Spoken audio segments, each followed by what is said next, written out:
आणि या क्षणाची एक महत्त्वाची बातमी येते ती म्हणजे JNPT बंदरामधून विदेशात मोठ्या प्रमाणात शेतमालाची निर्यात केली जाते। मात्र 4-5 दिवस झाले इथल्या यंत्रणेचं काम अत्यंत संथ गतीने सुरू असल्याने विदेशामध्ये जाणारे कंटेनर अडकून पडलेले आहेत। त्यामुळे कंटेनर्सची 5 ते 6 किलोमीटरची रांग लागलेली आहे। यामध्ये 1000हून अधिक कंटेनर खोळंबले।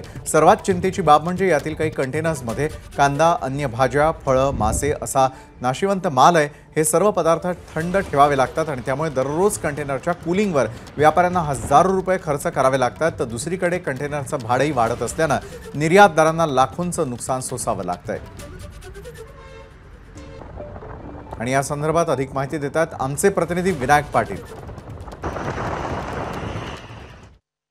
नवी मुंबईतल्या JNPT बंदरामधून मोठ्या प्रमाणामध्ये इंटरनॅशनली एक्सपोर्ट होत असतं। मात्र गेल्या 4-5 दिवसापासून याच बंदरामध्ये एक्सपोर्टची यंत्रणा या ठिकाणी संत गतीने चालू असल्यामुळे मोठ्या प्रमाणामध्ये कंटेनर अडकलेले आहेत।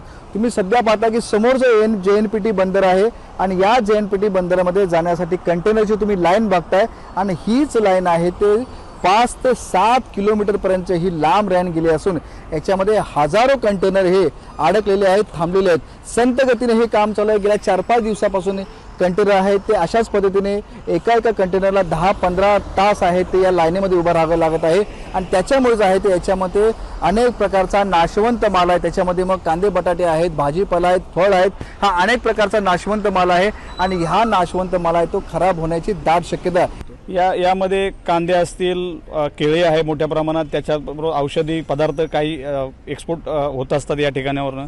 ते कंटेनर या ठिकाणी अडकलेले आहेत। जवळजवळ 8 ते 10 तास सलग या लाईनमध्ये हे कंटेनर उभे आहेत।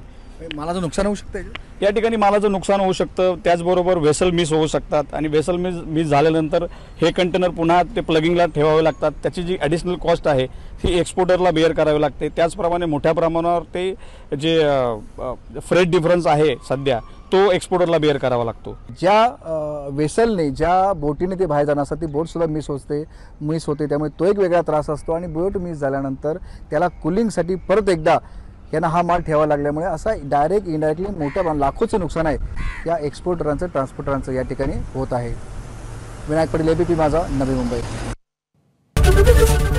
ABP माझा, उघडा डोळे बघा नीट।